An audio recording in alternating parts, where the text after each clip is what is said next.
Muy buenas noches tengan todos ustedes, estimados participantes. Vamos a empezar el día de hoy con la capacitación. El día de hoy vamos a ver todo lo que se enfoca a lo que es informe ambiental de cumplimiento y también la normativa legal. Y es precisamente con este punto que quisiera ingresar. No les dije o no les mencionaba antes la normativa legal porque siempre es necesario revisar otros aspectos, pero para cuando hay que hacer esta parte del informe ambiental de cumplimiento es muy fundamental conocer la normativa legal debido a que ustedes en el informe ambiental de cumplimiento van a agregar una sección del marco legal que muchas de las veces no se corresponde a lo que ustedes ingresan o los datos que ustedes encuentran dentro de lo que es el registro ambiental. Entonces ese es el motivo del por qué he incluido la parte de normativa legal. Vamos a ver la principal normativa, la normativa principal y también parte de lo que es normativa sectorial, ¿no? Con eso en mente, vamos de inmediato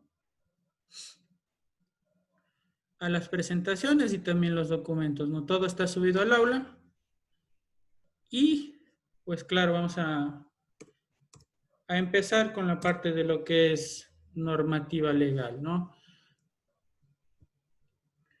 Siempre será necesario, antes de hablar de normativa legal, el hablarles acerca de lo que es la distribución, o por así decir, la jerarquización de lo que son las leyes en el Ecuador, ¿no? Nosotros tenemos la pirámide de Kelsen, que mediante la pirámide de Kelsen nosotros tenemos la jerarquización, siendo la punta de la pirámide lo más importante o lo que tiene mayor jerarquía, y conforme se acerca a la base de la pirámide, vemos lo que tiene menos jerarquía, ¿no? Entonces, en ese sentido, tenemos en primer lugar la Constitución de la República del Ecuador, que es nuestra normativa suprema del Ecuador. No existe nada que sea más importante sobre la Constitución, ¿no? Es decir, la Constitución manda sobre todas las otras leyes, ya sean ambientales, que sean de administración, que sean de derecho penal, de cualquier situación. Siempre lo más importante va a ser la Constitución. Y dentro de la Constitución, lo que principalmente nos habla es la responsabilidad de la persona o de las personas a cuidar el medio ambiente y de igual forma el derecho que tienen a vivir en un ambiente sano y que no esté contaminado, ¿no? Esos son los principales requerimientos o argumentos que se ingresan en esta parte de lo que es la Constitución de la República. En el siguiente peldaño de lo que es la normativa legal, vamos a tener lo que respecta a los convenios internacionales, ¿no? Hablamos de convenios internacionales, por ejemplo, el convenio de Minamata acerca de lo que es el mercurio, todo lo que es regulaciones del mercurio, la prohibición de ciertos usos del mercurio, ¿no? Debido a la contaminación que pueden generar. Luego tenemos también otro convenio, el convenio de Basilea para movimiento de lo que son residuos peligrosos transfronterizos. Y finalmente, pues otro que les puedo nombrar es el de Estocolmo para los compuestos orgánicos persistentes, ¿no? Si ustedes desean abordar más, pueden ir a investigar acerca de lo que son estos tres convenios internacionales, los cuales rigen obviamente en el territorio ecuatoriano, ¿no? Ahora, una vez que hemos visto los convenios, ¿no? Primero la Constitución, luego los convenios, en tercer lugar, viene la parte de las leyes. Dentro de las leyes se subdividen en el peldaño más grande, más alto de las leyes va a estar primero la ley orgánica. Entonces, en ese sentido, la ley orgánica, la más importante, ustedes bien lo conocen, es el COA, ¿no? Código Orgánico Ambiental, que fue expedido en el año 2017 y que está en vigencia actualmente. Luego del COA tenemos el reglamento que salió recién el año pasado, año 2019, que es el reglamento al COA. ¿Para qué nos sirve el reglamento al COA? Para poder ejecutar de manera eficiente lo que es el COA. Si ustedes revisan el COA, se van a topar con la novedad de que encuentran únicamente definiciones, ¿no? Definiciones de todo lo que es el aspecto ambiental. todo lo que respecta al ambiente, ¿no? Pero no tienen políticas para aplicarlas, ¿no? Es decir, no hay artículos para aplicar todo lo que está explicado dentro del COA. Para ello fue necesario realizar el reglamento del COA. El reglamento del COA que debió de haber estado publicado en el 2018, sin embargo, lo tuvimos recién desde abril del año 2019 y pues obviamente está en vigencia. Y estas dos son las normativas supremas en lo que respecta a medio ambiente, ¿no? Todo lo que rija en medio ambiente, no puede existir ninguna ley superior a estas dos, ¿no? En lo que respecta a ambiente, ¿no? Luego tenemos algunas leyes ordinarias o las leyes ordinarias que apoyan lo que respecta a... Esperen un momentito. Jairón, que le ayudes con el ingreso a Freddy Baque, dice, por favor. Ya está en el aula, compañero. Ah, ya, porque me acaba de llegar un mensaje. Bueno, hace un minuto. Bien. Entonces, en cuanto a las leyes ordinarias, pues, digamos que la ley ordinaria más importante dentro de lo que es normativa ambiental, estrictamente hablando, es el Acuerdo Ministerial 061, ¿no? El Acuerdo Ministerial 061, que es que reemplaza o deroga, pues, la parte de lo que es el libro sexto del TULSMA, ¿no? Entonces, este Acuerdo Ministerial 061 fue publicado en el año 2015 y reemplazó, pues, al Acuerdo Ministerial 028, que fue en un principio el primer libro que derogó la parte de lo que es el libro sexto de lo que es el TULSMA, el Texto Unificado de Legislación Ambiental Secundaria, ¿no? Luego del Acuerdo Ministerial 061, tenemos otros acuerdos que vienen a modificar o a reemplazar ciertos términos del Acuerdo Ministerial 061. No con esto quiere decir que se lo derogue el 061. Tenemos primero el Acuerdo Ministerial 109, que fue publicado en en octubre del año 2018. Y tenemos también el Acuerdo Ministerial 013, que fue publicado en febrero del año 2019, ¿no? El Acuerdo 109 modifica ciertos aspectos que vamos a ver más adelante de lo que es el 061, y el 013 básicamente reemplaza el proceso de participación ciudadana o realiza modificaciones en el proceso de participación ciudadana del Acuerdo Ministerial 109. Por lo tanto, hay que entender que tanto el 061 como el 109 y el 013 están plenamente vigentes. Tenemos también el Acuerdo Ministerial 142, que corresponde al Listado Nacional de las Sustancias Químicas Peligrosas, Desechos Peligrosos y Desechos Especiales, ¿no? Tenemos también el Acuerdo Ministerial 026, que corresponde al procedimiento para el registro generador de desechos peligrosos. Este procedimiento se lo transcribió o es los pasos que nosotros encontramos dentro del SUIA. Por ello es que aún sigue vigente, a pesar de que dentro del 026 nosotros encontremos formatos. Eso no quiere decir que esos formatos, al ya no hacer el procedimiento del registro generador de desechos peligrosos de manera física con esos formatos, no quiere decir que está obsoleto, sino que todo el 026 se lo transcribió prácticamente y es lo que encontramos dentro de lo que es el sistema del SUIA en la parte de registro generador de desechos peligrosos, que pues lo veremos el día de mañana. Tenemos también el Acuerdo Ministerial 097A, que corresponde a todo lo que es los límites permisibles para descargas de contaminantes, tanto a cuerpos hídricos o sistemas de alcantarillado, entre otras situaciones, y a la parte de lo que es la atmósfera también, el 097A, ¿no? Tenemos también dentro de los acuerdos ministeriales el 083B, Acuerdo Ministerial 083B, que nos va a dar las tasas para los procedimientos de regularización ambiental, ¿no? Las tasas ambientales, básicamente, que se resumen acá, en el Acuerdo Ministerial 083B, ¿no? Podemos tener también otro tipo de acuerdos que se enmarcarían dentro de este segmento, como por ejemplo el acuerdo ministerial 031, que es para el cierre técnico de botaderos, y algunos que son específicos para ciertas actividades, ¿no? Pero esos deberíamos incluirlo en la parte de lo que es normativa sectorial. En lo que es normativa general, estos vendrían a ser los acuerdos ministeriales. También podríamos aquí incluir acuerdos interministeriales, como por ejemplo el acuerdo interministerial 0323, que constituye la gestión integral o la gestión de los residuos generados en establecimientos de salud, ¿no? Publicado en el año pasado, asimismo en febrero del 2019, el acuerdo interministerial 0323, ¿no? Luego de esto, pues obviamente nosotros vamos a tener también, acá se podría incluir ya todo lo que se refiere a reglamentos, ¿no?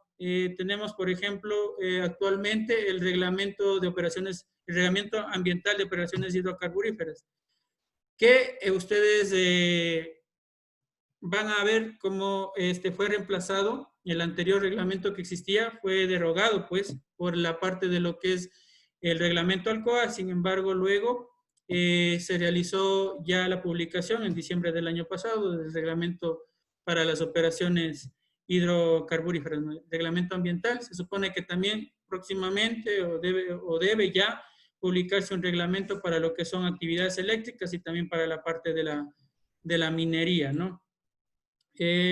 Por último, pues podemos encontrar todo lo que se refiere a reglamentos y normas, ¿no? Entre las normas más importantes, pues, y que son comunes en todos, va a ser la norma técnica INE 2266 para el transporte, manejo y almacenamiento de lo que son sus desechos peligrosos, perdón, o residuos peligrosos. Y tenemos también la norma técnica INE 2288, que es para sustancias químicas, ¿no? Hay que saber la diferencia entre, o saber diferenciar entre sustancias químicas y sobre residuos peligrosos, ¿no? Recuerden ustedes que hablando de lo que son sustancias químicas es cuando no tienen todavía ningún tipo o no han sufrido ningún tipo de uso. Ya cuando nosotros utilizamos normalmente las sustancias peligrosas, van a generar el acontecimiento de lo que son residuos peligrosos, ¿no? Tenemos también otras normas como la norma INE 2841, que yo les mencioné, es para lo que es los colores para los tachos de residuos sólidos, ¿no? Y finalmente, otra que es común entre todos es la norma técnica INE 3864, que corresponde a lo que es señalética y símbolos de seguridad, ¿no? Símbolos y señales de seguridad, o sea, todo lo que tiene que ver con la parte de señalética, ¿no? A continuación, pues vendrán todo lo que son ordenanzas, ya sean provinciales, municipales, que se apliquen a esta situación, ¿no? Acá está de nuevo el resumen de lo que yo les estaba hablando. Todos los acuerdos ministeriales, ¿no? Primero la Constitución, Código Orgánico Ambiental, Reglamento Alcoa, 061, 109, 013, 097, 142, 026, 083, ¿no? Todo lo que les había nombrado yo está acá escrito, ¿no? Ahora, hablando de lo que son sectoriales, ¿no? Siempre es necesario, y de hecho ustedes van a hacer más adelante una actividad relacionada a esto, en donde que ustedes van a tener que determinar los artículos que corresponden, ¿no? Ahora, ¿cómo yo hago esta parte de la normativa legal? Ya les explicaré más adelante. Acá hay que entender, ¿no? Este diagrama que está acá. Entonces, tenemos, por ejemplo, para el sector eléctrico. Para el sector eléctrico irían incluidas todas las normativas que estaban anteriormente en la parte general, más el acuerdo ministerial 155, ¿no? Que es para las actividades, el reglamento, o sea, que habla de todo lo que es los aspectos o los lineamientos ambientales para el sector eléctrico, ¿no? Tenemos el sector hidroeléctrico, hablando hidroeléctrico, ¿no? Por eso se incluye el agua y entonces ahí se va a incluir también la LORUYA, que es la Ley Orgánica de Recursos Hídricos, Usos y Aprovechamientos del Agua, ¿no? Entonces, la LORUYA, Ley Orgánica de Recursos Hídricos, Usos y Aprovechamientos del Agua, ¿no? Iría aquí incluido, y el Acuerdo Ministerial 155 de las operaciones eléctricas, ¿no?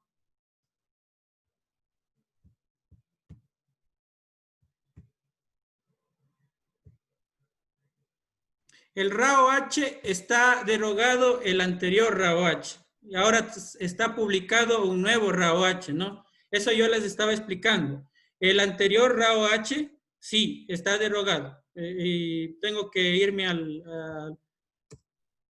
la diapositiva donde que está la parte de lo que es la derogación, ¿no?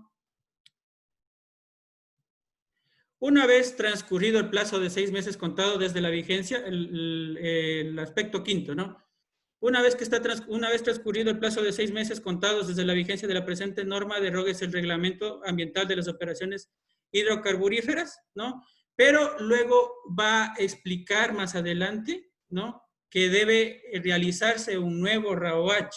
No es que el RAO-H está suspendido, sino que se publicó en diciembre. Por eso le estaba diciendo que el nuevo RAO-H se promulgó o se publicó el año pasado, en diciembre del 2019, y es el que está subido al aula virtual, ¿no? Por si tienen esa duda. Ya sé que eso dice en el reglamento ALCOA, pero está ahora publicado.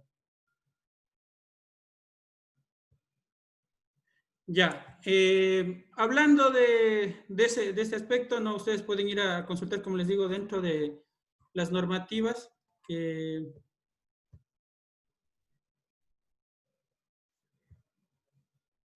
se cambia presentación.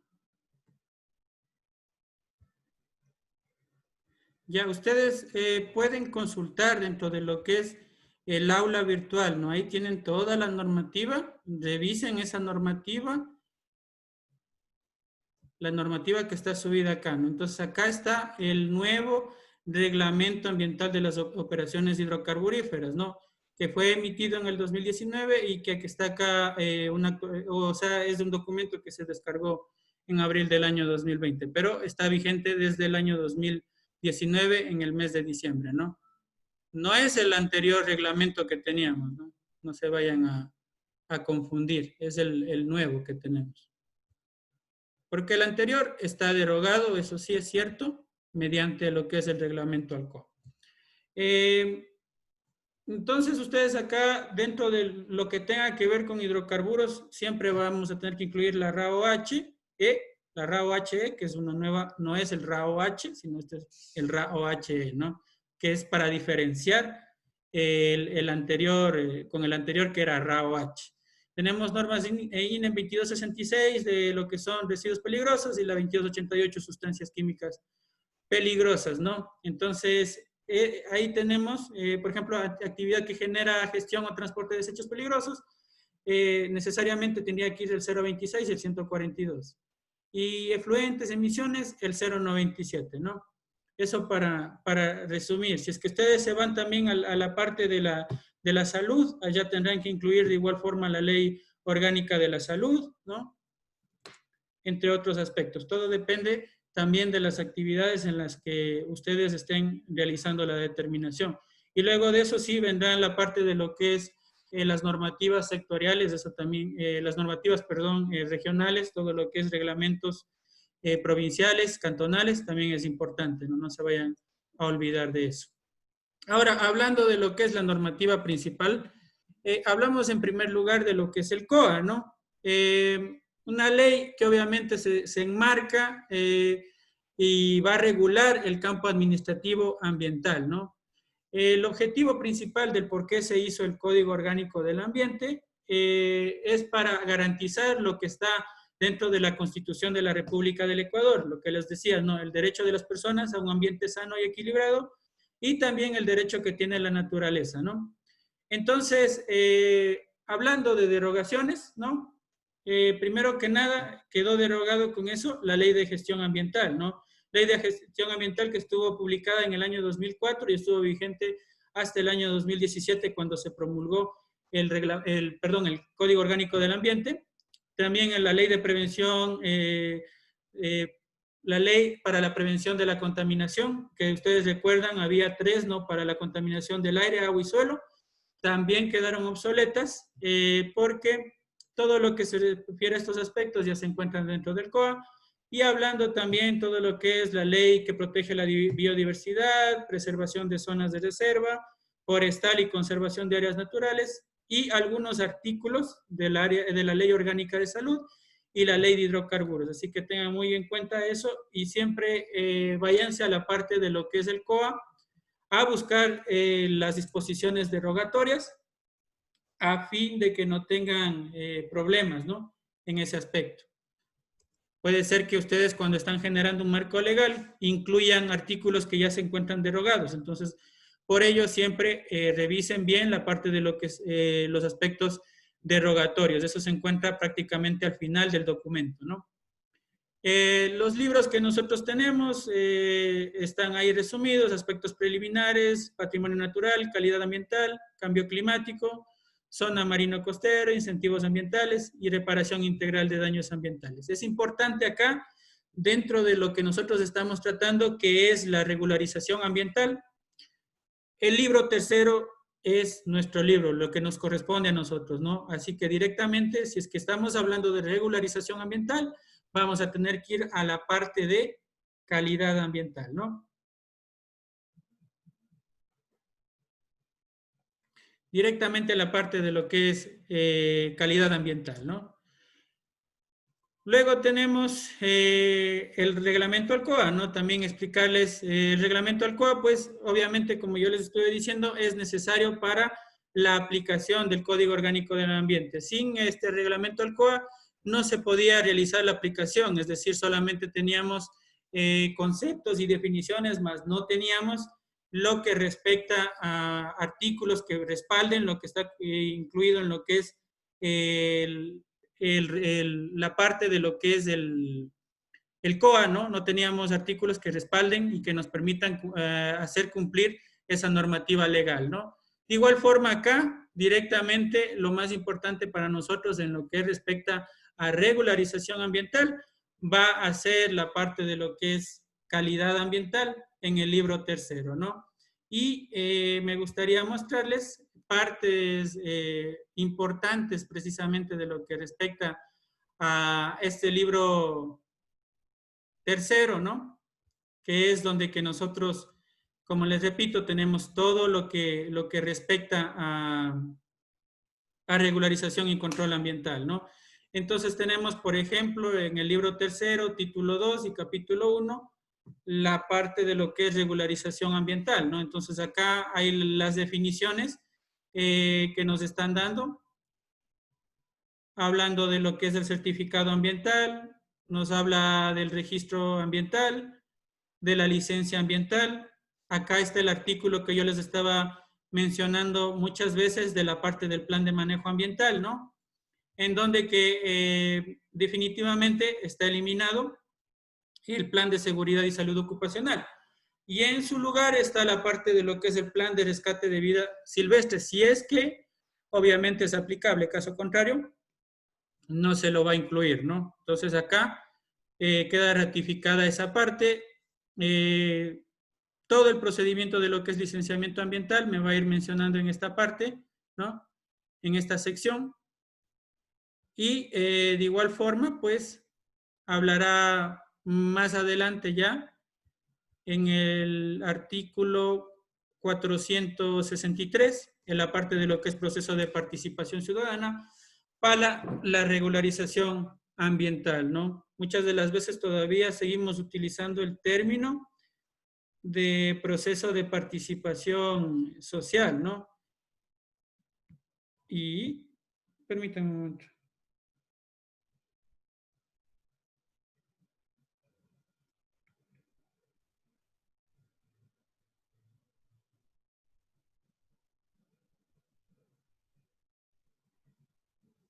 Perdón. Listo, entonces, eso entre los aspectos más importantes y obviamente, como les mencionaba, la parte también importante va a ser revisar siempre la sección de lo que es derogatorio, ¿no? O donde que me habla de los aspectos derogatorios, ¿no?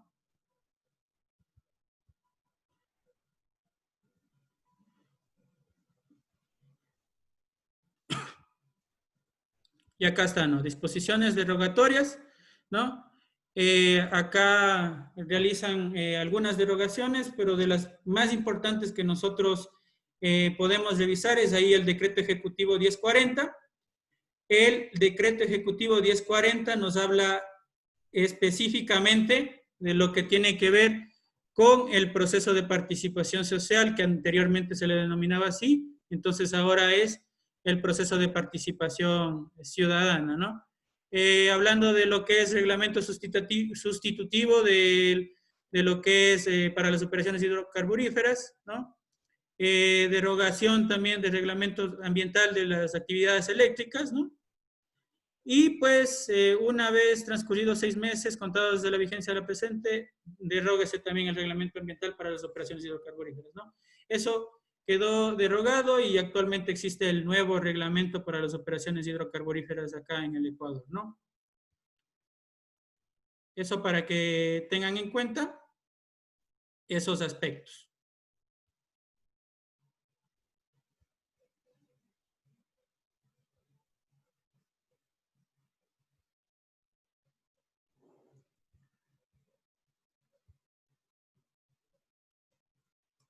Bien. Hablemos de esta parte que es muy importante, ¿no? El entender todo lo que tiene que ver con el 061, 109 y 03.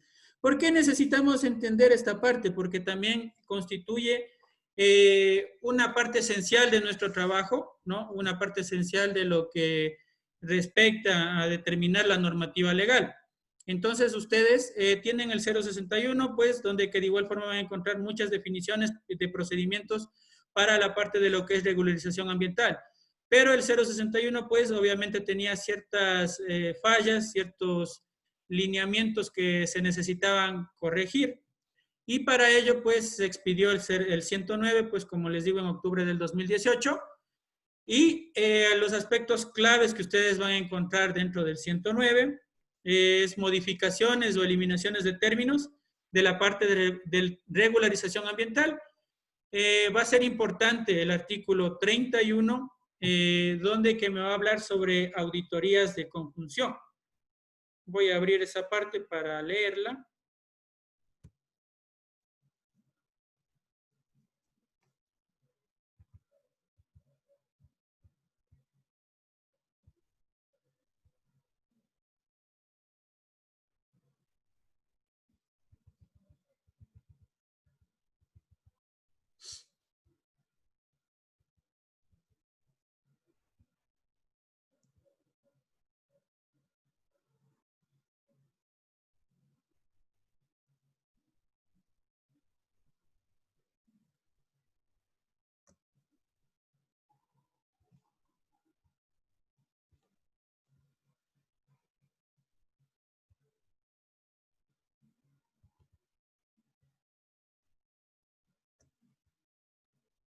Ya, en la parte de auditorías de conjunción, ¿qué es lo que nos quiere decir las auditorías de conjunción? Hablemos de una parte práctica. Supongamos que un proyecto que obviamente cuenta con licenciamiento ambiental tiene retrasadas sus auditorías. Nos supongamos que sacó el permiso en el año 2014, tenía que presentar la auditoría en el 2015 y tiene retrasado esto, ¿no? Tiene la del 2015, la del 2017, del periodo 2015-2017, 2017-2019. Entonces, tiene las 3 auditorías. Entonces, solo por una ocasión y mediante solicitud a la autoridad ambiental competente pueden hacer la parte de lo que es la unificación de todos estos procedimientos dentro de una sola auditoría o un solo documento, ¿no? Eso solo por una ocasión y pues siempre y cuando la autoridad ambiental competente lo permita, ¿no? Todos están vigentes, ¿no? El 061, el 109, el 03 están vigentes, ¿no?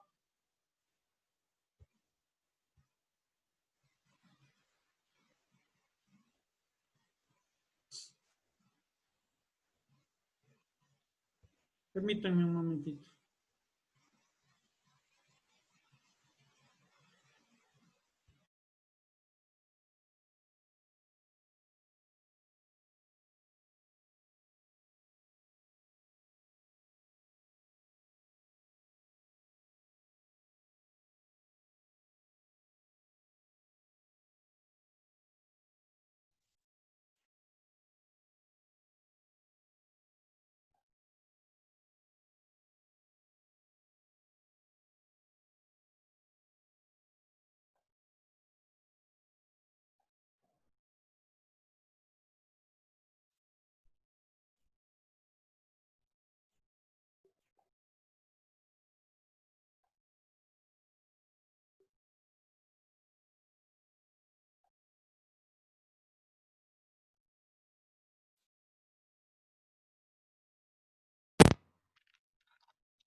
Me avisan si es que se me escucha. Lo que pasa es que empezó a hacer un poco de lluvia y tal vez no se me vaya a escuchar muy bien, ¿no? ¿Alguien que me confirme si se me escucha?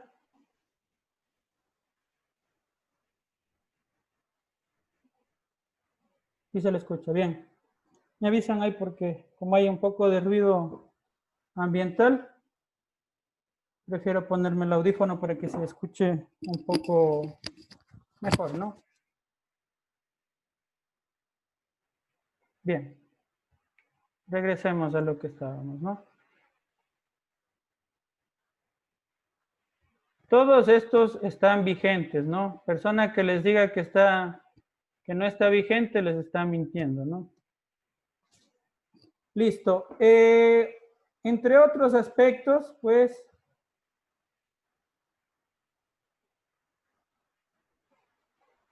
me avisan si es que tal vez se escucha demasiado el ruido de fondo para ver si es que me cambio de ubicación, ¿no?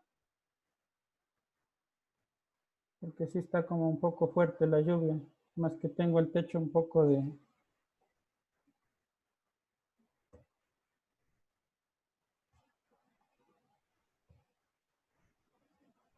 Ok.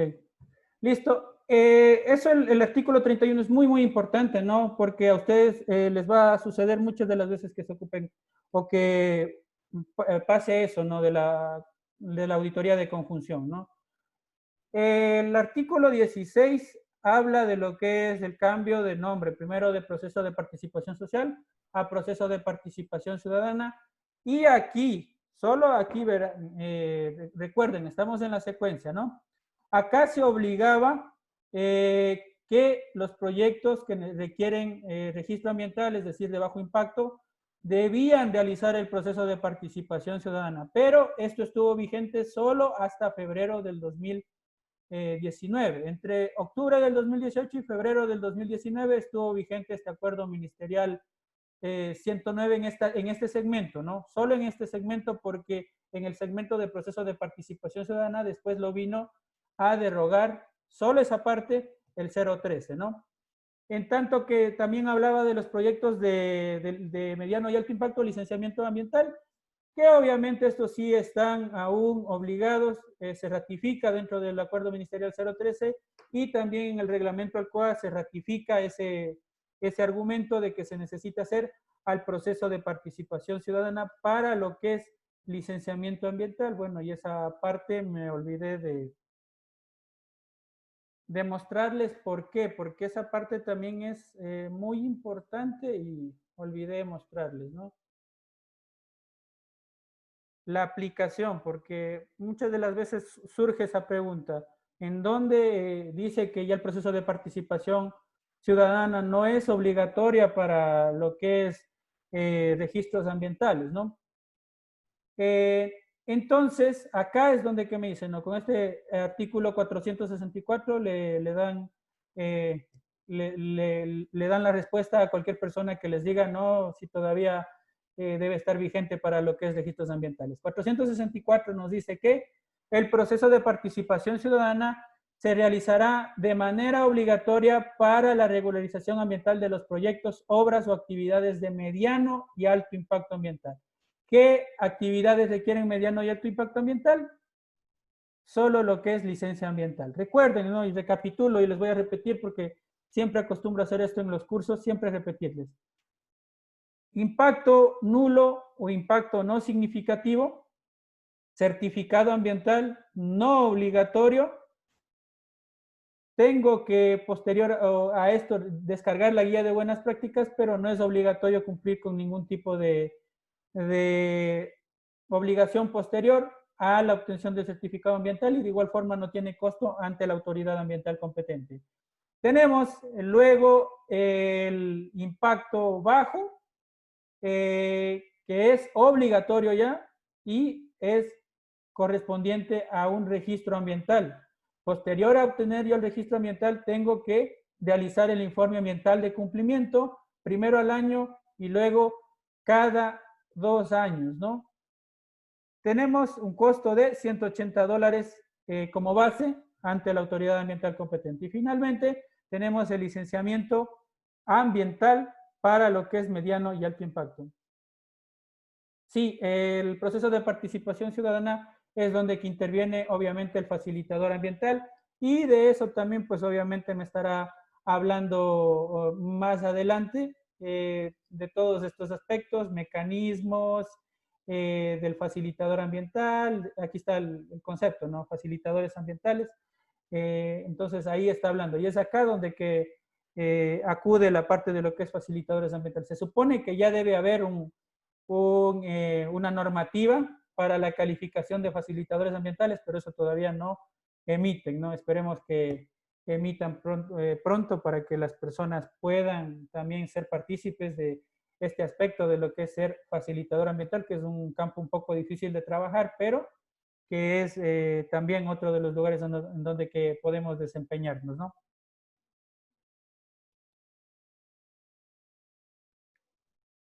Bien, termino con lo de licencia ambiental, ¿no? Licencia ambiental, mediano y alto impacto.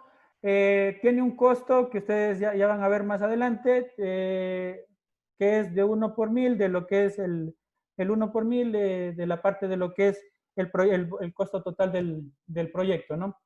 Ya vamos a verlo eso más adelante, en el 083B. Ahora, hablando de lo que respecta a las obligaciones posteriores, obviamente tenemos que cumplir con la auditoría ambiental de cumplimiento, primero al año y luego cada 3 años. Eso de la periodicidad, de igual forma, pues se encuentra dentro de lo que es el reglamento ALCOA, ¿no? En cuanto a los artículos 17 a 23, hablamos de todo lo que es referente a sustancias y desechos peligrosos. Acá fue importante la eliminación del requisito del certificado de uso de suelo. Antes se exigía que tengamos un certificado de uso de suelo para la obtención de este registro generador de desechos peligrosos, lo cual nos generaba bastantes problemas, bastantes dificultades, porque muchas de las veces los permisos no salían actualizados, no tenían los permisos las personas, necesitaban muchas veces realizar la agrupación de puntos de generación y no se lo permitía mediante esta situación del certificado de uso de suelo, ¿no? Y pues por último el 013, que como les digo, modificó a parte del 109, y pues acá eliminaba el requisito de realizar el proceso de participación ciudadana para lo que es bajo impacto, ratificando la obligatoriedad para lo que es mediano y alto impacto. Todo esto ratificado obviamente en el reglamento ALCOA, ¿no? Eso, una charla breve de lo que es legislación ambiental, de lo que les puedo explicar en cuanto a lo que es legislación ambiental en sí, ¿no? Bien.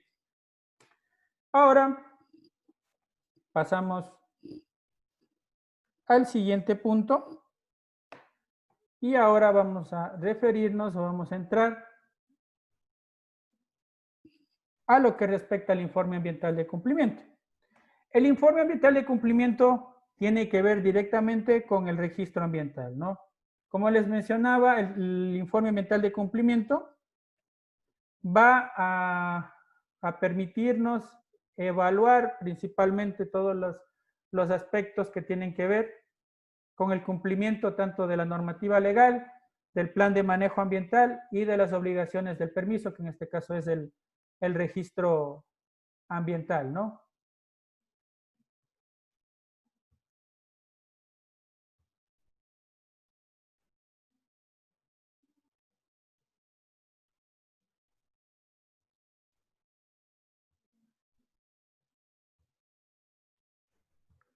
Bien, entonces la periodicidad obviamente va a ser realizada al año y luego cada 2 años. Para realizar el informe ambiental de cumplimiento no es necesario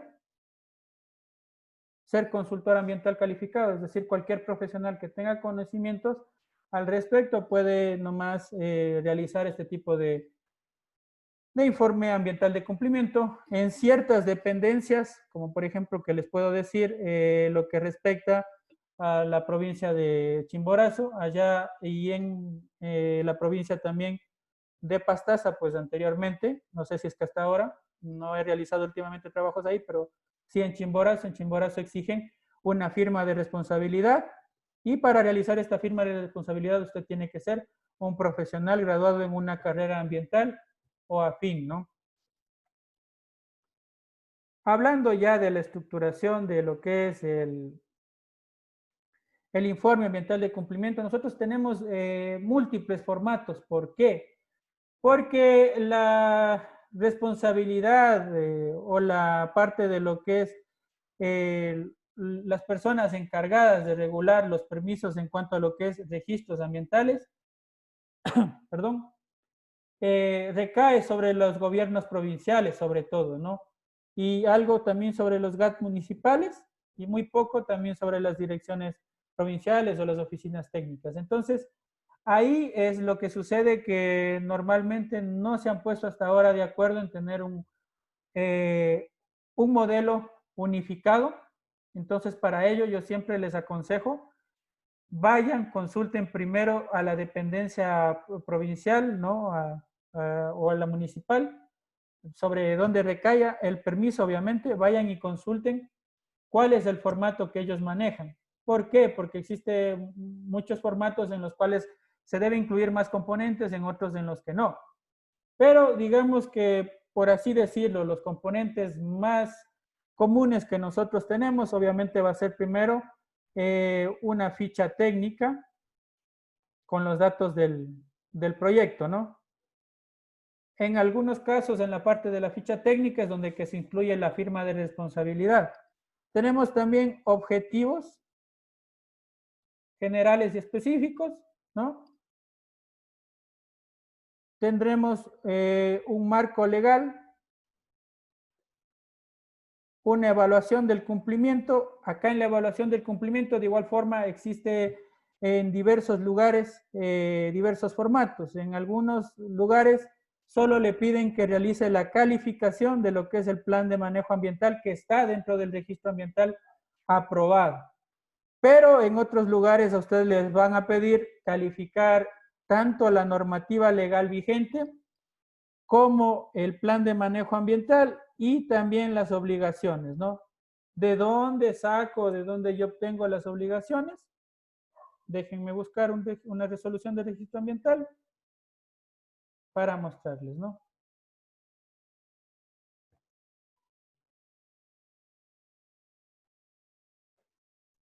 Tengo una pregunta. Buenas noches. ¿Con qué periodicidad sería de presentar un informe ambiental de una ficha emitida en el 2012? Porque en el MAE aprobaron el primer informe con periodicidad 2013, 2014, porque mencionaron que a partir del 2013, el MAE aprobaron el primer informe porque mencionaron que a partir del 2013, con el acuerdo ministerial 068, en la tercera transitoria, recién menciona que a partir de la emisión de dicha normativa, después de este año, se debería entregar el informe ambiental. Tengo esa duda porque como ahora son los GATS provinciales, la autoridad ambiental, se menciona que el presente el informe ambiental con periodicidad desde el 2012-2013. Ya, acá lo que sucede que de primera instancia, pues el MAE está en lo cierto, de hecho.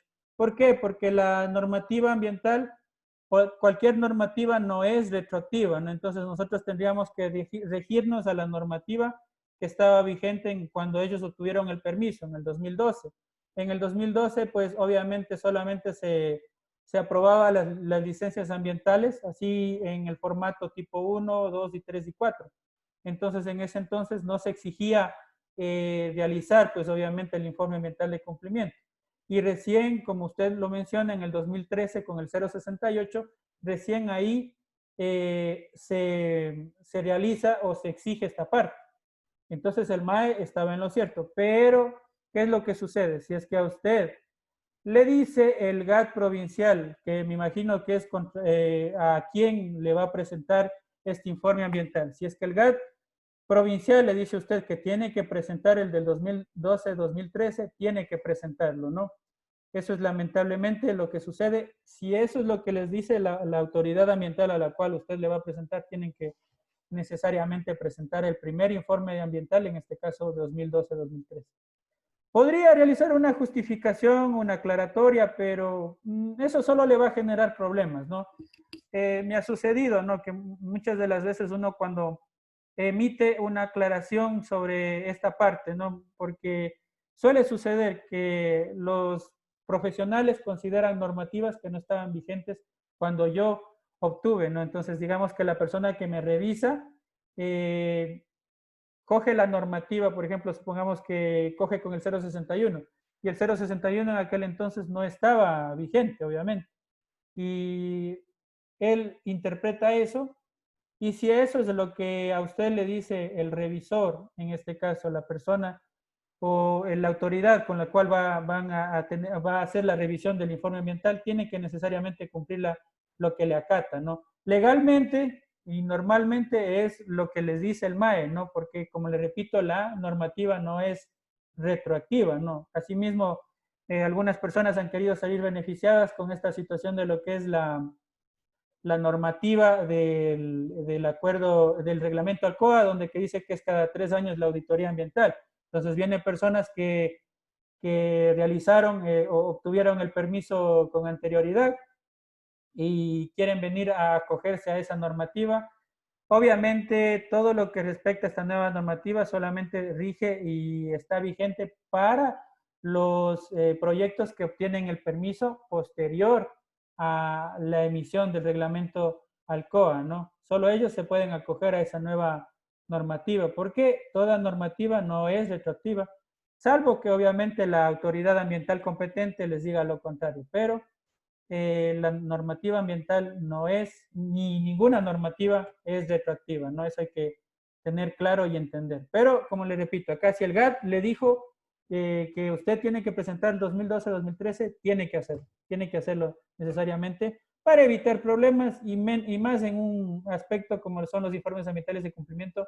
Ganar problemas por un informe ambiental de cumplimiento sí es un poco engorroso y complicado, y vamos a terminar perdiendo tiempo, dinero, recursos, no solo nosotros, sino también a la empresa para la cual estamos haciendo. Mejores obedecer o acatar lo que dice directamente la autoridad ambiental competente, en este caso el GAT provincial, ¿no?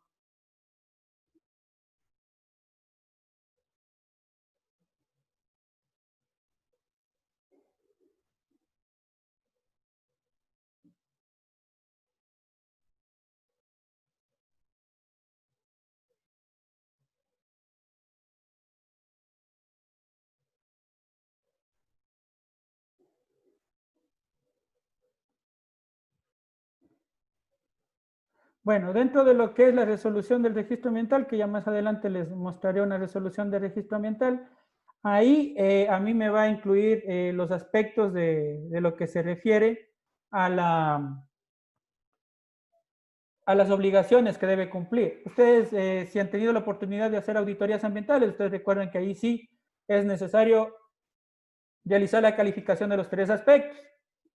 Normativa legal vigente, hablamos también de lo que es el plan de manejo ambiental vigente y las obligaciones que están en la licencia ambiental.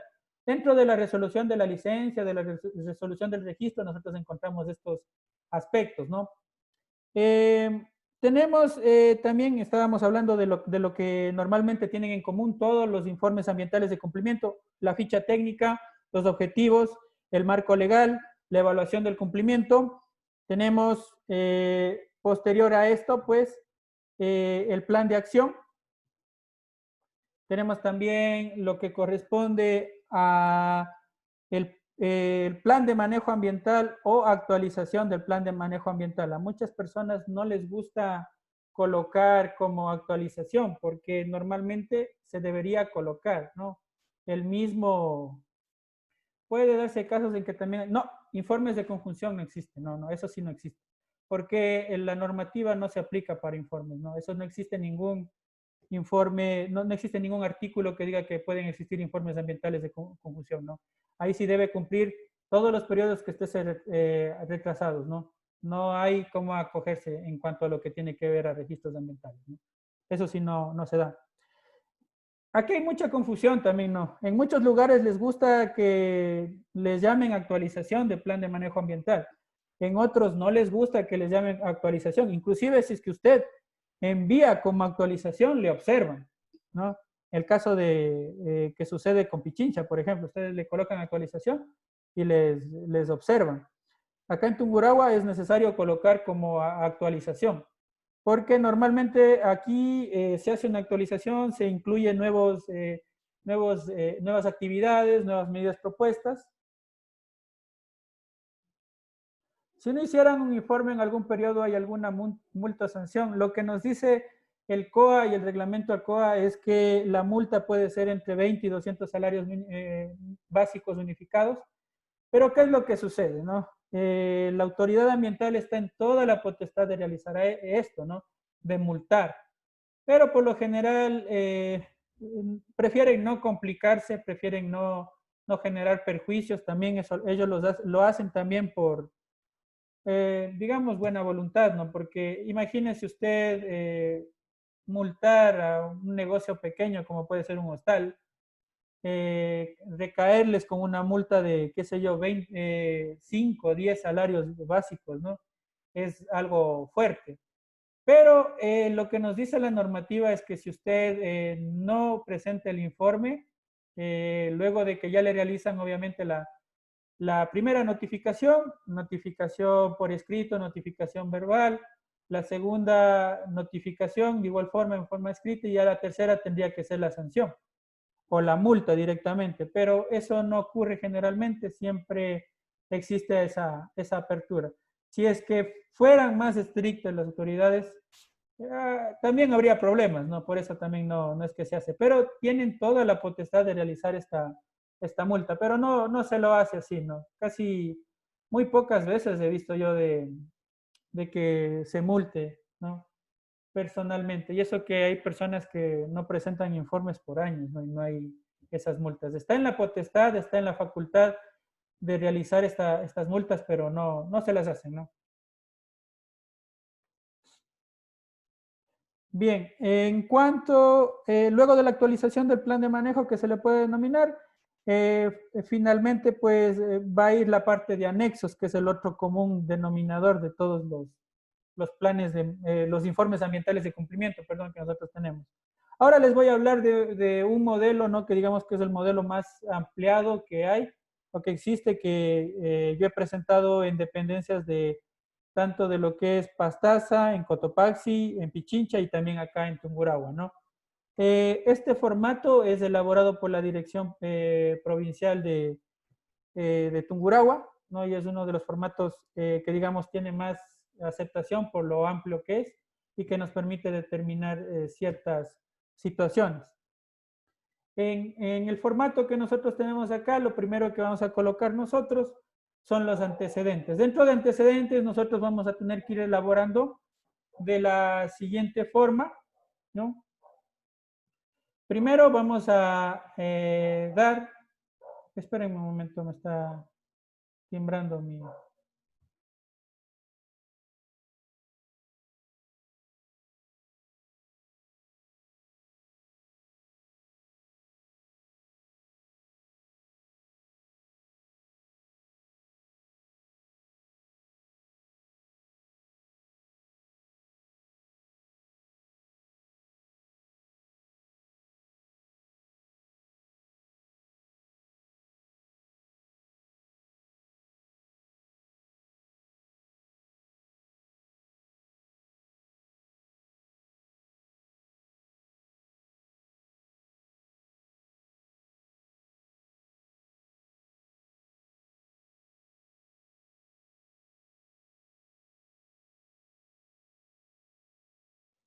Perdón, tenía que atender esa llamada. Tal vez alguna emergencia, por suerte no era nada importante que me llamaba mi papá. Bien, vamos a ir detallando primero cómo obtuvimos el permiso, ¿no? Las fases que tiene el proyecto. Luego, pues, vamos a dar datos del permiso ambiental obtenido, así como las obligaciones, ¿no? Dentro del esquema, pues, más o menos se resume acá, ¿no? Como les digo, primero se va ingresando los datos con códigos de cómo fuimos obteniendo. Obviamente, primero el procedimiento que se siguió. En este caso, ahora que ya tenemos un nuevo procedimiento, ingreso de datos generales con el código CIU. Mediante este código se obtuvo la categorización del impacto. Posterior a eso se hizo el ingreso final de los datos. Se obtuvo el oficio del certificado de categorización y no intersección con zonas protegidas, y de igual forma se hizo la obtención del mapa del certificado de intersección y la descarga de los datos preliminares para finalmente pues obtener lo que es el permiso ambiental correspondiente con todos los datos, ¿no? Inclusive hay que colocar el código y finalmente, como les dije, colocar todo lo que corresponde a las obligaciones. Las obligaciones se encuentran dentro de la resolución del registro ambiental. Cuando ustedes descarguen su registro ambiental van a descargar dos componentes, la una que es la ficha ambiental o registro ambiental propiamente dicho y la resolución que es el permiso ambiental que les va a servir a las personas para justificar, porque muchas de las veces cuando les hagan revisión, entonces le entregan ese documento que es la resolución de registro ambiental y obviamente también la ficha ambiental que va a contener todos los componentes que ingresamos. La ficha técnica del proyecto, obviamente, ¿no? Acá los datos los sacamos del registro ambiental que teníamos, sacamos todos los datos, coordenadas, tipo de construcción, todas las situaciones, ¿no? Razón social, representante legal, la dirección del proyecto, todas esas situaciones, e inclusive, como les digo, si es que es para ya la provincia de Chimborazo, por ejemplo, o depende de la dependencia a la cual ustedes estén entregando, también les va a pedir su firma de responsabilidad acá, y eso es muy, muy importante porque el caso de que esté mal elaborado, que contenga información errónea, falsa, la responsabilidad cae directamente sobre ustedes, no sobre el proponente en este caso, porque ya ustedes dieron su firma de responsabilidad de que el documento está elaborado con términos correctos y con información verídica, ¿no? Así que tener mucha precaución y cuidado con esa situación. Los objetivos, por lo general, el objetivo general va a ser el mismo, así como los específicos, ¿no? Dentro de esto, evaluar el cumplimiento de lo establecido en normativa ambiental, plan de manejo ambiental y lo dispuesto en el permiso ambiental respectivo, ¿no? Mediante esto es que nosotros justificamos que en la parte del informe, la parte de la evaluación del cumplimiento, tendremos que ingresar los tres componentes, ¿no? Normativa legal, el plan de manejo ambiental y las obligaciones que se encuentran resumidas dentro de la resolución del registro ambiental y algunos específicos que nosotros podamos determinar.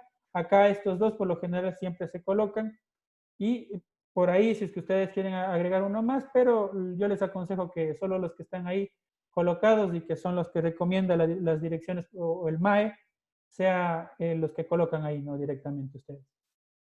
Marco legal, bueno, esto está desactualizado, este marco legal. Ya a ustedes les expliqué el marco legal. Lo que me falta explicarles de esta parte del marco legal es cómo elaborar el marco legal. Ahora, el marco legal, nosotros para elaborarlo hay que tener mucho ojo. El marco legal ustedes van a elaborar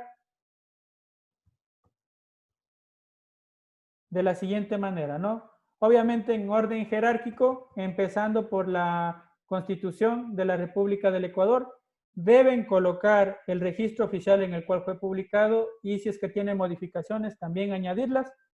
Anotar los artículos que tengan que ver con la corresponsabilidad ambiental y que yo después le pueda hacer una calificación.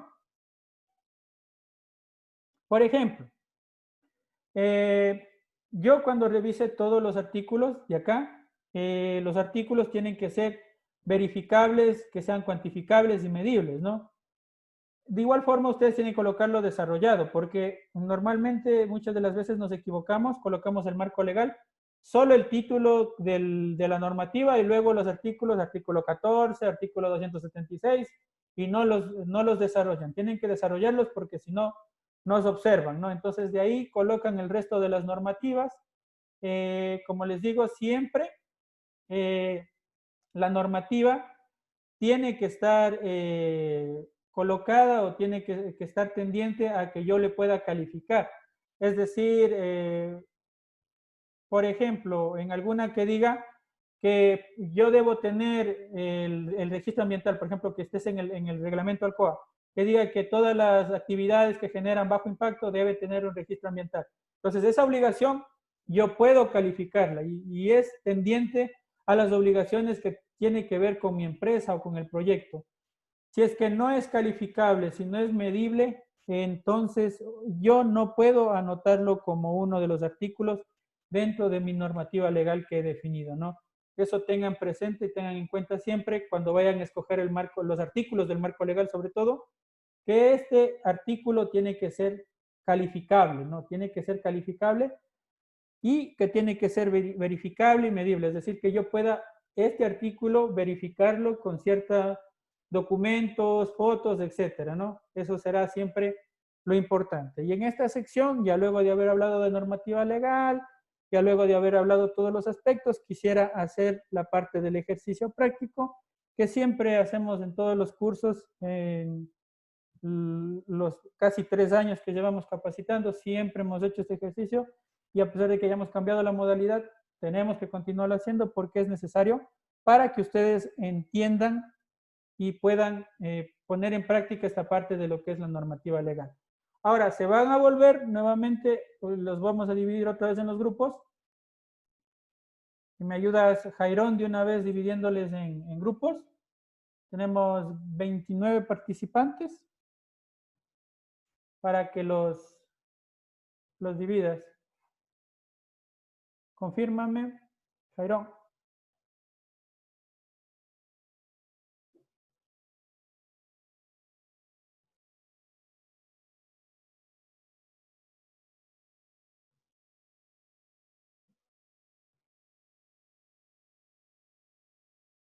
Bueno, para esta parte, entonces ustedes se van a apoyar en la parte de lo que es casos prácticos, ¿no? Nuevamente en ese documento o en ese PDF que yo les subí que dice casos prácticos.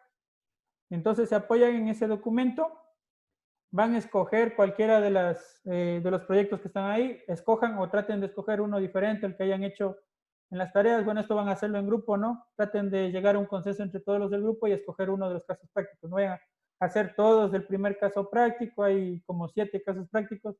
Escojan cualquiera de ellos y determinen la parte de lo que es la normativa ambiental, ¿no? Entonces, dentro de lo que es eso, van a hacer este ejercicio que está colocado como tarea 4, ¿no? Desarrollan la normativa aplicable, ¿no? Con todos los lineamientos que yo ya les he dado, tienen que estar tal como en el documento, ¿no? Con el registro oficial, con los artículos desarrollados, en un documento obviamente de Word, ¿no? Y pues después lo suben individualmente. Si es que logran avanzar, logran terminarlo, si no, pues tendrían que terminarlo individualmente y subirlo individualmente. Esto lo hacen en grupos, sí, para que tengan facilidad, para que puedan dividirse rápido en la normativa y puedan recopilar los artículos de manera inmediata, ¿no? Entonces, de igual forma, vamos a tomarnos para esta actividad, qué sé yo, unos 20 minutos y regresamos con el resto de lo que es informe ambiental de cumplimiento, ¿no? Bueno, no tanto, 15 minutos nomás. Sí, es demasiado, 15 minutos.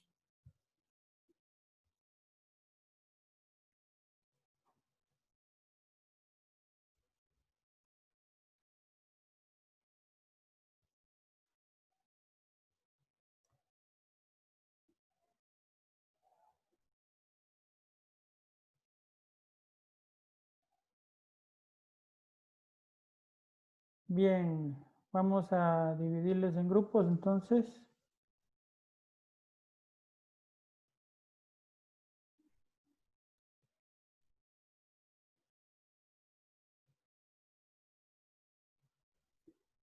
Listo.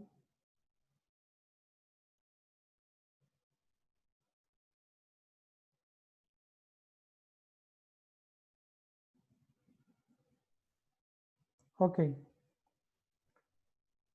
Entonces van a tener 15 minutos para que puedan realizar este ejercicio, ¿no? Activen sus cámaras, conversen, dialogan, divídanse rápido para que no tengan que realizar esta actividad o complementar esta actividad en la casa, sino que ya directamente puedan hacerlo.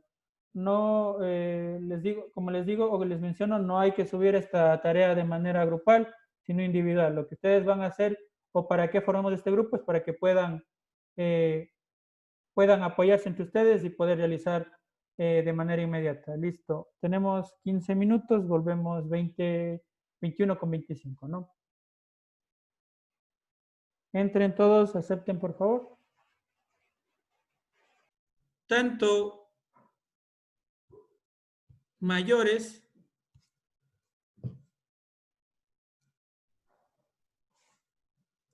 como menores, yo voy a determinar un plan de acción. Entonces, en el plan de acción, yo voy a enumerar los no conformidades mayores, menores, la acción correctiva, la fecha, el responsable y el costo, ¿no? Ahí tenemos el plan de acción. Entonces, ese plan de acción es el que nosotros vamos a hacer en este caso, o en este sentido, lo que yo les estoy hablando acerca de las no conformidades y las acciones correctivas que vamos a presentar. Finalmente tenemos este cronograma valorado irá más adelante, ¿no? Luego del plan de acción, colocamos la actualización del plan de manejo o el plan de manejo ambiental propiamente dicho, ¿no? Entonces ahí, para el nuevo plan de manejo que nosotros tenemos, obviamente ya no vamos a tener que hacer esta actualización. ¿Por qué normalmente se hace esta actualización? Porque cuando nosotros vamos a revisar el modelo, este es el modelo unificado para los planes de manejo ambiental. Entonces acá tenemos nosotros un aspecto, un impacto, medida propuesta, indicador, medio de verificación, plazo y costo. Y resulta que en el formato anterior que nosotros teníamos, nos encontramos con este otro formato. El formato es distinto. ¿Qué es lo que tiene este formato? Tiene una actividad, responsable, fecha, y entonces mediante yo la actividad tengo que determinar aspectos e impactos y realizar medidas propuestas, medios de verificaciones, indicadores, responsables, entre otras situaciones, ¿no? Entonces, por ejemplo, tienen ahí dentro de lo que es el aula virtual un listado general de lo que son aspectos e impactos para poder elaborar este plan de manejo, ¿no? Este plan de manejo ustedes tienen que elaborarlo mediante aspectos e impactos. Para el nuevo modelo ustedes van a ver que hace falta un impacto, ¿no? Entonces solo tienen aspecto. Entonces mediante el aspecto que ustedes tengan ahí, se van a este listado general de aspectos e impactos y pueden determinar cuál es el impacto que se genera, ¿no? Por ejemplo, para hacer esta parte, ustedes se van al plan de manejo. Por ejemplo, acá, colocar recipientes de depósitos y almacenamiento temporal de residuos sólidos. Ya, esa es la medida propuesta, ¿no? A esta medida propuesta habría que identificar a qué impacto o a qué aspecto corresponde. Por ejemplo, yo busco en los aspectos y obviamente el aspecto va a ir relacionado con la generación de residuos. ¿Qué es un aspecto? Es una actividad que tiene que ver directamente con la ejecución del proyecto, ¿no? El impacto obviamente es un cambio que se ha suscitado en algún componente, ya sea impacto positivo o impacto negativo. Entonces, el aspecto siempre está relacionado directamente con el proyecto o con la actividad que estoy realizando del proyecto. Por ejemplo, en este caso sería generación de residuos, ¿no? El aspecto. Y el impacto, contaminación del suelo. Entonces, eso es lo que yo voy a colocar acá. Aspecto ambiental, generación de residuos, impacto, contaminación del suelo. Y la medida propuesta será colocar los tachos de residuos sólidos. Los indicadores tienen que ser colocados de manera cuantitativa, no de manera cualitativa. Por ejemplo, personalmente considero que este indicador está mal colocado. Se debe tomar indicadores que sean medibles y verificables. Por ejemplo, en el caso de la colocación de tachos, ¿no? Podríamos colocar algún indicador que me determine los tachos adquiridos por año por tachos colocados, por ejemplo, ¿no? Puede ser, o tachos antiguos sobre tachos reemplazados, por ejemplo, y ahí me daría un índice que me permita verificar.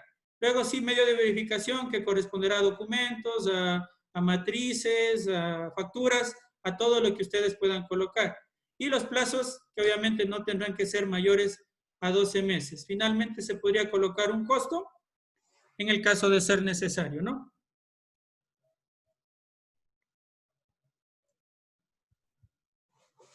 Para justificar el levantamiento de las no conformidades se deben presentar los indicadores de cada no conformidad. No hay que ser o no se puede ser tan estricto en esta situación. Por ejemplo, lo que usted está hablando sería un caso en el que se aplique para la segunda no conformidad, perdón, para el segundo informe ambiental de cumplimiento.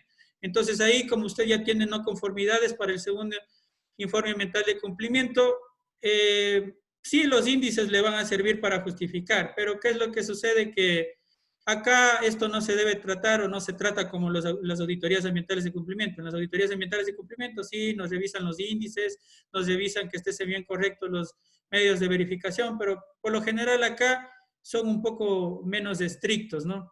En ese sentido. De ahí no se necesita esta parte de lo que es el levantamiento de las no conformidades y la justificación de los indicadores, ¿no? Para informes ambientales de cumplimiento, al menos no. ¿Qué más en esta parte? ¿No? Obviamente tengo que actualizar todos los planes que están incluidos dentro de mi permiso, ¿no? Y pues, después de esto, vendrá la parte de colocar un cronograma valorado. El cronograma valorado va a incluir todas las medidas que están propuestas dentro del plan de manejo ambiental con el respectivo presupuesto y los meses en los que se van a aplicar, ¿no? Eso sería de colocarlo después del plan de manejo ambiental. Conclusiones y recomendaciones de acuerdo a lo que colocamos en los objetivos y la parte de anexos, que eso sí necesitamos explicarlos mejor. Dentro de lo que es los anexos, a ver, para la parte de los anexos será necesario adjuntar documentos que ya teníamos o que hicimos durante la obtención del registro ambiental.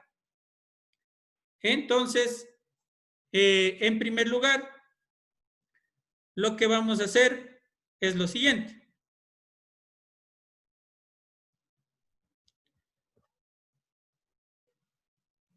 Vamos a necesitar, en primer lugar, lo que es la resolución del registro ambiental, ¿no?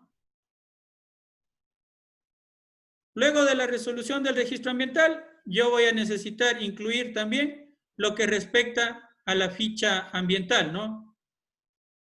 O el registro ambiental propiamente dicho. Luego de que incluyamos esto,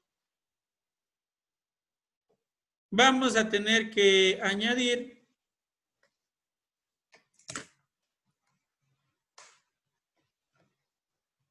el mapa del certificado de intersección también y la factura del pago.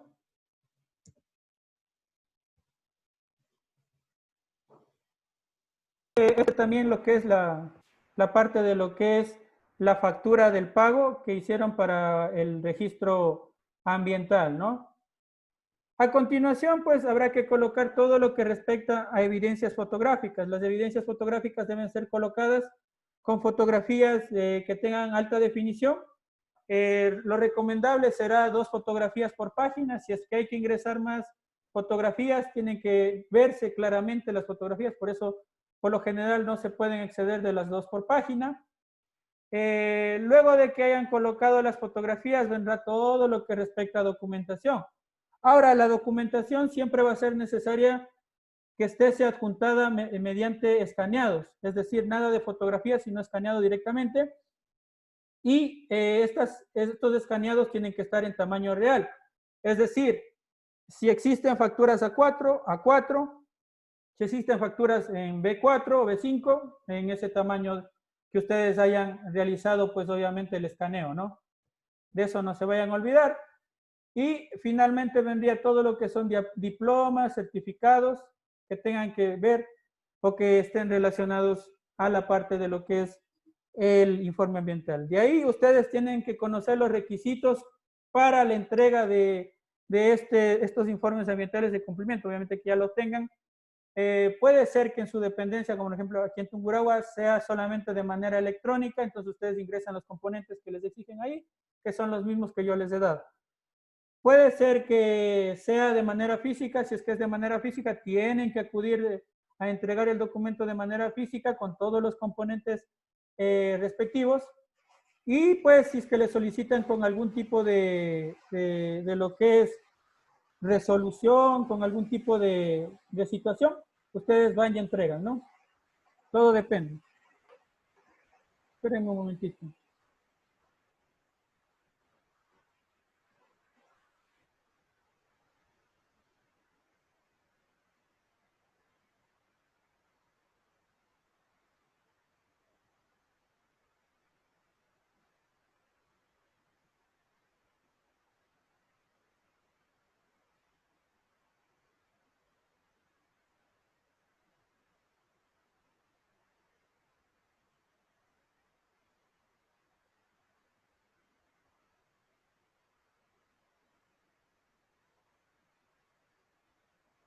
En cuanto a la pregunta que me dicen si estos informes se suben a la página de los gobiernos provinciales, todo depende del gobierno provincial.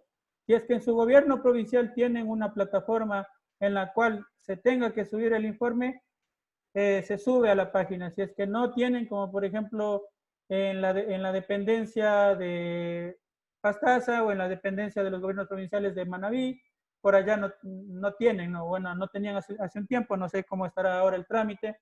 En Chimborazo tampoco tenían hace tiempo la parte de lo que es este sistema, ahora ya lo tienen, ¿no? Entonces, siempre habrá que consultar previamente para realizar. Entonces, de igual forma tienen que consultar los requisitos, porque, por ejemplo, uno de los requisitos obviamente es normalmente entregar en forma física, si es que le solicitan, entregar en físico. El otro componente va a ser la solicitud de la entrega. La solicitud que debe ir dirigido al director, pues obviamente por lo general al prefecto provincial va dirigida esta solicitud de revisión del informe ambiental de cumplimiento y pues la tasa que ustedes deben pagar. Ahora, en cuanto a las tasas que ustedes deben pagar, tenemos que regirnos a lo que dice el acuerdo ministerial 083B. Entonces acá nosotros revisamos y nos vamos a la parte de lo que es a informes ambientales de cumplimiento. Pronunciamiento respecto a los informes ambientales de cumplimiento, 10% del costo de la elaboración del informe. Ahora, muchas de las veces se acogen a esto de cobrar solo $50. Pero en otras direcciones a ustedes les solicitan la factura de su servicio. Es decir, si es que ustedes cobraron, por decirles, cobraron $500, ahí vendría a ser $50 la base. Ahora, ¿para qué se hace esta unificación del valor que se hace en el 083B? Lo que se requería es que se establezca un valor límite o valor bajo o el valor mínimo que se debe cobrar por un informe ambiental de cumplimiento. Entonces, mediante esto, ¿qué es lo que nosotros interpretamos? Que lo mínimo que nosotros debemos cobrar por la elaboración de un informe ambiental de cumplimiento, ¿cuánto es? Si es el 10% del costo de la elaboración de un informe, $500. Eso es lo mínimo que nosotros deberíamos cobrar. Pero yo he visto que existen informes ambientales que inclusive los hacen gratis, ¿no? En ciertas dependencias, como por ejemplo acá en Tungurahua lo hacían hasta hace tiempo, ¿no?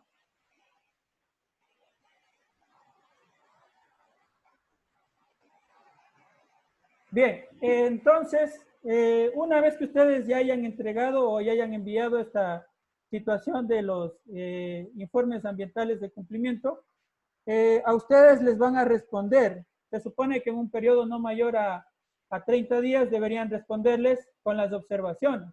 Una vez que ustedes tengan las observaciones,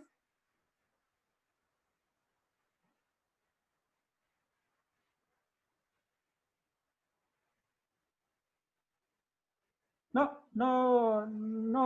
tengo por el momento un informe de cumplimiento bianual, pero es prácticamente lo mismo. Lo que ustedes en el informe ambiental, en el segundo informe ambiental de cumplimiento, ¿qué es lo que van a hacer? Van a ingresar ahora otro componente que es básicamente la parte de lo que es el plan de acción. De ahí el resto es básicamente lo mismo, ¿no?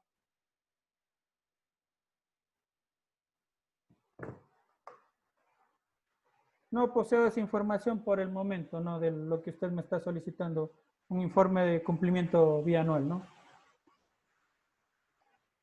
Pero no es complicado, como les digo, lo que tienen ustedes por hacer es este segmento, ¿no? Ustedes tienen que agregar, obviamente, el cumplimiento del plan de acción a la calificación, que vendría a ser el componente nuevo que ustedes tienen que agregar, porque el resto de componentes obviamente van a seguir siendo los mismos, ¿no? No cambia el modelo que ustedes están haciendo. Ahora, una vez que ustedes les remitan las observaciones, habrá que realizar la corrección de observaciones, ¿no? Normalmente ustedes les verifican que el informe de cumplimiento si esté bien elaborado.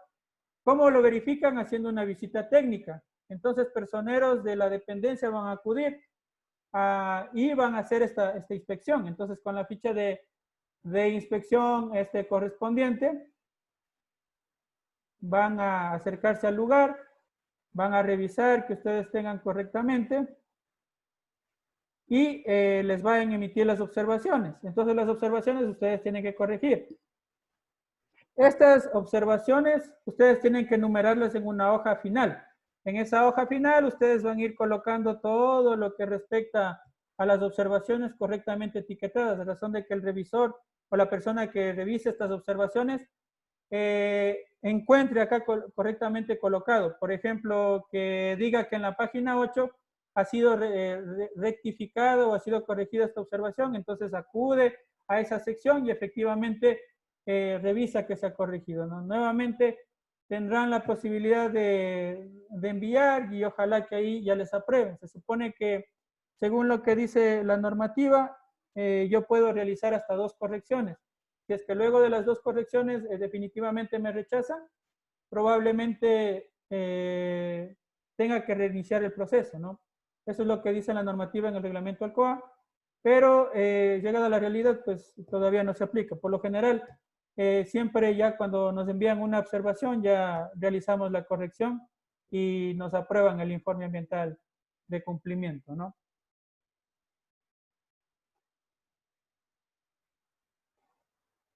Eso sería en cuanto a lo que tiene el informe ambiental. Como les digo, luego, obviamente, tendrán que hacer luego de 2 años el siguiente informe. Y acá en el informe ambiental de cumplimiento de los 2 años, lo que va a cambiar específicamente va a ser en la sección de la evaluación de cumplimiento. ¿Por qué? Porque ahí yo ya tengo una nueva sección que realizar la calificación, que es el plan de acción. Y obviamente ese plan de acción tiene que estar en su totalidad prácticamente cumplido. Si es que tal vez se reitera una no conformidad menor en el plan de acción, pasaría a ser una no conformidad mayor, ¿no? Y si se reitera la no conformidad mayor, es probable que les llamen la atención o les notifiquen al respecto de eso, ¿no? Mencionarles, como les decía, que en cuanto a los valores que ustedes quieran consultar, deben ir a esta sección, ¿no? De lo que respecta al acuerdo ministerial 083B, ahí encuentran toda esa información, ¿no? Eso sería todo en cuanto a informe ambiental de cumplimiento. Si es que tienen dudas para poderles aclarar, por favor.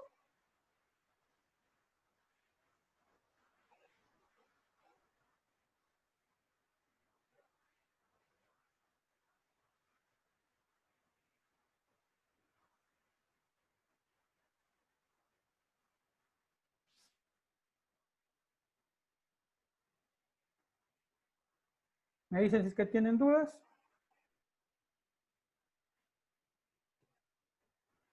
Si no, estaríamos finalizando también por el día de hoy. El día de mañana tenemos que ver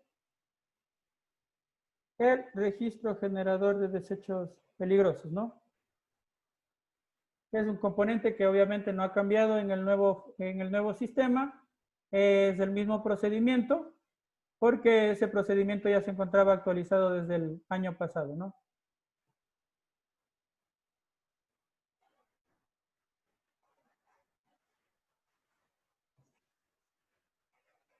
Listo.